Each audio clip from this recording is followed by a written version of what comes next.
आज के प्रेस वार्ता में आए हुए तमाम हमारे पत्रकार बंधुओं को झारखंडी जोहार है। साथियों,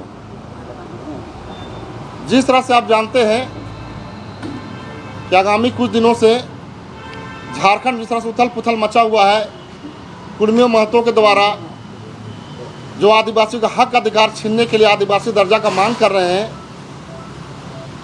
उस मांग के खिलाफ में हम लोग आदिवासी समाज हर जगह जगह पे अपने धरना प्रदर्शन विरोध मार्च कर रहे हैं। तमाम जितने लोग अभी तक कर चुके हैं, सभी लोगों को हम धन्यवाद तहे दिल से देना चाहते हैं, जिन्होंने अपने बहुमूल्य समय निकालकर अपने अस्तित्व को बचाने के खातिर समय को दिया, जगह जगह पे धरना प्रदर्शन किया। उसी के हम लोग बड़े रूप पे पैमाने पे हम लोग मोरहाबादी मैदान पर जो हम लोग 5 अक्टूबर को जो घोषणा किए थे उसको कैंसिल करके हम लोग 12 अक्टूबर को कर रहे हैं। क्योंकि सभी का ये निर्णय है, मेरा व्यक्तिगत निर्णय नहीं है।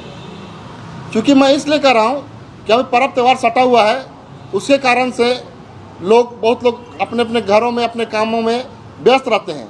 लेकिन जिस तरह से आप जानते हैं कि जो हमारा अस्तित्व का सवाल है, हमारा जो खतरा जो मंडरा रहा है, इस खतरा को मंडरा रहा है जो हमारे केंद्र सरकार आदिवासी को अगर किसी भी तरीक़ा से अगर आदिवासी दर्जा देती है कुर्मी महतों के द्वारा, तो हमारा आर्थिक, सामाजिक, राजनीतिक, धार्मिक, सांस्कृतिक सभी तरह से हम भिन्न हो जाएंगे, ख़त्म हो जाएंगे। मतलब नौबत ऐसा आ जाएगा कि हमको या तो फिर से गुलाम बनना पड़ेगा या फिर झारखंड छोड़ के बाहर जाना पड़ेगा। तो उस परिवेश में जिस तरह लोगों ने देखा है कि झारखंड के बच्चा हो, युवा हो या बुजुर्ग हो, सभी लोगों ने बहुमूल्य योगदान देते हुए जगह जगह पर धरना प्रदर्शन किया है। तो मैं तमाम जितने भी सामाजिक संगठन के अगुवागण है, धार्मिक अगुवागण है, बुद्धिजीवीगण है, सबों से हाथ जोड़ के विनती प्रार्थना करते हैं कि मोरहाबादी में ऐतिहासिक हमारा आक्रोश महारैली जो होगा 12 अक्टूबर को, उस समय आप लोग सभी लोग अपने पारंपरिक वेशभूषा के साथ साथ, पारंपरिक वाद्य यंत्र के साथ साथ, पारंपरिक हथियार के साथ आप लोग उपस्थित हो। और ये हमारा, मैं इसलिए घोषणा कर रहा हूँ, आह्वान कर रहा हूँ कि ये हमारा अस्तित्व का सवाल है और अपना अस्तित्व को बचाने के खातिर हम लोग आक्रोश महारैली का आयोजन कर रहे हैं। तो मैं फिर से पुनः कहता हूँ कि 12 अक्टूबर को दिन रविवार पड़ेगा। सब लोग 11 बजे से हमारा 5 बजे तक कार्यक्रम चलेगा। इस 11 बजे से 5 बजे तक के कार्यक्रम में तमाम लोगों से हम अपील करना चाहते हैं, झारखंड के तमाम कोनों कोने से, गांव से लेकर शहर से लेकर हर जिला तक सभी से अपील करना चाहते हैं फिर से पुनः हम कि आप लोग सभी लोग उस दिन मोरहाबादी मैदान में जुटे।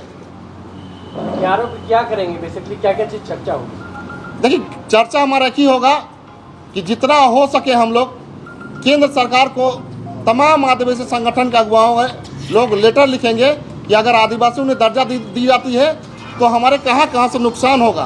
क्योंकि हमारा ये नुकसान हम भरपाई नहीं कर पाएंगे। मतलब आदिवासी समझे कि जड़ से नहीं, पूरी तरह से निस्तेनाबूद हो जाएगा, ख़त्म हो जाएगा, समाप्त हो जाएगा। इसीलिए हम फिर से पुनः कहना चाहते हैं कि इस तरह का जो मांग जो कर रहे हैं वह संवैधानिक मांग है।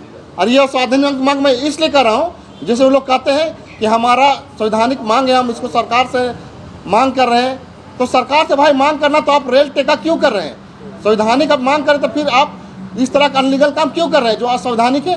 रेल रोककर आप आम पब्लिक को परेशान कर रहे हैं, जो हम लोग आम पब्लिक को परेशान कभी नहीं करना चाहते हैं। खासकर आदिवासी समाज, आपने देखा होगा कि सभी तरह से समर्थन है या सहयोग करते हैं हर जाति हर धर्म को, वह हिंदू हो, मुसलमान हो, सिख हो, ईसाई हो, जैन हो, बौद्ध हो, सबको मान सम्मान देते हैं और सबके साथ उठना बैठना करते हैं, सबके साथ रहते हैं। लेकिन अपना हक अधिकार अगर छीनने की बात होगा तो आदिवासी एकजुट होगा और उसका बिगुल फूंककर अधिकार की लड़ाई लड़ेगा।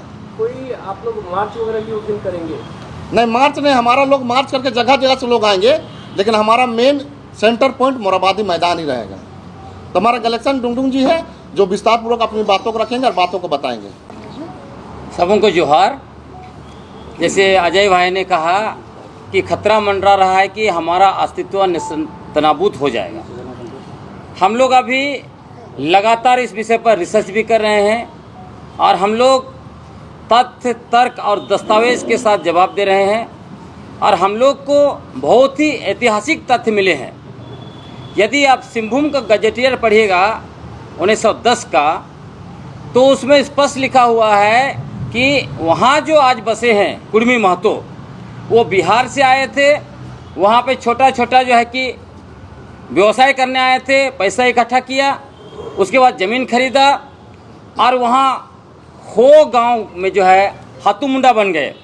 आज हमने दस्तावेज निकाला तो पता चल रहा है सिर्फ सिंहभूम जिला में, सिंहभूम जिले के लगभग 150 हो और मुंडा गांव के हाथू मुंडा जो है ये कुर्मी महतो बने हुए हैं। ये कैसे बने? दूसरा, डाल्टन का जो डिस्क्रिप्टिव एथनोलॉजी और बंगाल पढ़िए, पेज नंबर 173-74, स्पष्ट लिख रहे हैं इधर मानभूम दलभूम इस इलाके में वहाँ के प्रथम बसिंदे, मूल बसिंदे भूमिज हैं। और वो लिखते हैं जब ये लोग गए उधर कुर्मी लोग, तो इन्होंने कई जो भूमिज के गांव थे, भूमिज को उनके गांव से जो है कि बेदखल कर दिया और उसमें काबिज हो गए। जिस तरह से आज ये लोग ताल ठोक के बोलते हैं कि हम लोग इतने गांवों को बसाए, तो इसी तरह से उन लोगों ने बसाया है। आज ये भी ये लोग कह रहे हैं कि इतना आदमी कैसे आ गया। इनको हम लोग उसका भी जवाब देते हैं। हमारे पास तथ्य, तर्क और दस्तावेज आ गया। आप पूरे जो है कि यूरोप चले जाइए, पूरा दुनिया का कोई भी देश चले जाइए, कहीं भी भारतीय लोग बचे हैं क्या? सब जगह भरे पड़े हैं। आज देखिए पिछला 20 साल का ही इतिहास झारखंड को उठाइए, कितना बाहरी जनसंख्या आके भर गया। उसी तरह ये जो लोग 17वीं शताब्दी में कुर्मी महतो लोग यहाँ पर आए और धीरे धीरे पूरा के पूरे वहाँ यहाँ पे भर गए हैं। तो ये अस्तित्व पर खतरा मंडरा रहा है। इसलिए हम लोगों ने सब चीज़ को स्पष्ट कर दिया है। ये आदिवासी कभी नहीं रहे हैं। इन्होंने नैरेटिव बनाया था कि जनगणना में 1872 से लेकर 1931 तक उनको रखा गया था, लेकिन जनगणना का सूची जो है उसको हमने दिखा दिया, कहीं भी वो नहीं थे। इनको कुर्मी महतो को जो मराठा के लिए स्पेशल जो वहाँ पे सेक्शन बनाया गया है, उसी में कुंबी, कुर्मी, क्षत्रिय सब डाला हुआ है। तो ये कहीं से भी आदिवासी नहीं है। ये जबरदस्ती तरीके से पॉलिटिकल प्रेशर क्रिएट करके जेल के और आजसू राजनीतिक लाभ उठा के सत्ता में जाना चाहते थे, इसीलिए इन लोगों ने इस तरह का जो किया है, वरना ये कहीं से भी आदिवासी नहीं। और सबसे बड़ी बात ये लोग कह रहे हैं कि क्यों ये लोग हमारा विरोध कर रहा है।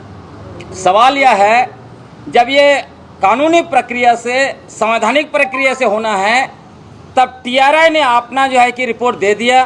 टीआरआई के रिपोर्ट के आधार पर केंद्र सरकार ने इनकी दावेदारी को खारिज कर दिया। तो ये क्यों दोबारा जो है कि रेल रोको, रेल टोका, तो क्या क्या कर रहे हैं? क्या आप संवैधानिक संस्थानों को नहीं मानते हैं? क्या कुर्मी महतो राज्य सरकार, भारत सरकार को नहीं मानते हैं? क्या किस तरह इस तरह के कदम ये लोग क्यों ले रहे हैं? उसके अलावा आखिरी बात, इन लोगों ने लगातार हमारे संवैधानिक अधिकारों पर हमला किया, कानूनी अधिकारों पर हमला किया। अनुसूचित क्षेत्र हमारा बाउंड्री है, संवैधानिक अधिकार है। पहली बार 1874 में शेड्यूल डिस्ट्रिक्ट एक्ट बना, जिसके लिए हमारे हजारों पुरखे कुर्बानी दिए। उसके बाद लड़ाई हुआ, उसी की बात देखिए, CNT एक्ट बना, SPT एक्ट बना, विल्किंसन रूल बना। ये सारे हमारे संघर्ष और बलिदान का परिणाम थे। और ये लोग ये जो अनुसूचित क्षेत्र जो बना, जब संविधान में आया, इसको ख़त्म करने की मांग किया, हाई कोर्ट में चुनौती दिया। उसके बाद पेशा कानून आया, हमारे पुरखों की पारंपरिक स्वशासन व्यवस्था को संवैधानिक शासन की शक्ति और अधिकार देने के लिए इसको भी जो है कि निरस्त करने की मांग की। जब 1996 में आया, 1997 से इस पर हमला किया। कोर्ट में गए इन लोगों ने, कोर्ट में हारे। उसके बाद भी अनुसूचित क्षेत्र को भी लेकर चुनौती दिया, वहाँ भी हारे। और अभी जब हम लोग पेशा कानून को लागू करवाने के लिए हम लोगों ने थोड़ा मूवमेंट शुरू किया और सरकार भी तैयार होगी, तब ये लोग क्या कहते हैं, ये जो है पेशा कानून काला कानून है। जब तक कुर्मी महतो को जो है कि ST का दर्जा नहीं मिलता, पेशा कानून लागू नहीं होना चाहिए। तो आप देखिए, आदिवासी का घर में रहना चाहते हैं, लेकिन क्या बोलते हैं, पहले इस घर को तोड़ो, इस घर का जो नियम कानून को ख़त्म करो और फिर उसमें हमको रहने दो। कैसे लोग हैं भाई? तो इसीलिए जो है हम लोग उनसे कहना चाहते हैं, हम लोगों ने तथ्य, तर्क और कागजों के द्वारा, दस्तावेज के द्वारा साबित कर दिया है कि आपके सारे दावे खोखले थे, सारे नैरेटिव फर्जी थे और इतिहास भी इन्होंने फर्जी गढ़ा। कह रहे भूमि हमारा आंदोलन, चुआड़ विद्रोह हमारा है, जो है कि एक जो है कि नेता वहाँ पे निकल के आ गए, महतो नेता क्रिएट कर दिया। और उसमें क्या लिखता है, डाल्टन का जो है कि रिपोर्ट देख लीजिए, आप देख लीजिए जेसी प्रिंस का रिपोर्ट देख लीजिए। चुआड़ किसको कहा गया? चुआड़ कहा गया भूमिज आदिवासियों को। लेकिन ये जानबूझ के रघुनाथ भूमिज को रघुनाथ महतो बता के एक आइकन क्रिएट कर रहे थे। आप बताइए, यदि रघुनाथ महतो इनके पास इतने बड़े आइकन थे जिन्होंने सबसे पहले अंग्रेजों को चुनौती दिया, तो क्या कारण है कि इनके सबसे बड़े नेता जिसको भगवान घोषित कर रहे हैं स्वर्गीय विनोद बाबू, वो अपना जो है कि आइकन बनाए हैं शिवाजी को? तो सारा झूठ इनका जो है कि पर्दाफाश हो चुका है। इसलिए हम उन लोगों से निवेदन करना चाहते हैं, आप जो है ओबीसी है, आप ओबीसी का अधिकार लीजिए, और जितना भी गाली गलौज जेल कैंप के नेता सब कर रहे हैं ये सब बंद होनी चाहिए। और हमारे तरफ से भी जो लोग कर रहे हैं और जो लोग गाली गलौज कर रहे हैं उनके ही पार्टी वगैरह में लोग थे जो भी थे, तो लेकिन सभी लोगों से हमारा निवेदन रहेगा, एक दूसरे कम्युनिटी को गाली गलौज नहीं करना चाहिए, आराम भाव से रहना चाहिए। उसके अलावा हमारा निवेदन रहेगा, जितने भी हमारे आदिवासी एक्टिविस्ट हैं, आंदोलनकारी हैं, बुद्धिजीवी हैं, हम लोगों के बीच में जितना भी मतभेद हो, लेकिन आदिवासी समाज, आदिवासी समुदाय की पहचान, अस्तित्व, हमारी जमीन, इलाका, प्राकृतिक संसाधन, हमारा संपूर्ण अस्तित्व को बचाने के लिए हम लोग एकजुट हो जाएं। आप सभी लोग आए, सारे संगठन आइए। 12 अक्टूबर को हम लोग रांची में आदिवासी एकता झारखंड रांची के ऐतिहासिक मोराबादी मैदान में आदिवासी एकता का परिचय देके जो भी फर्जी नैरेटिव क्रिएट करने की कोशिश की गई, जो भी फर्जी इतिहास क्रिएट करने की कोशिश की गई, उन शक्ति को हम लोग मुंहतोड़ जवाब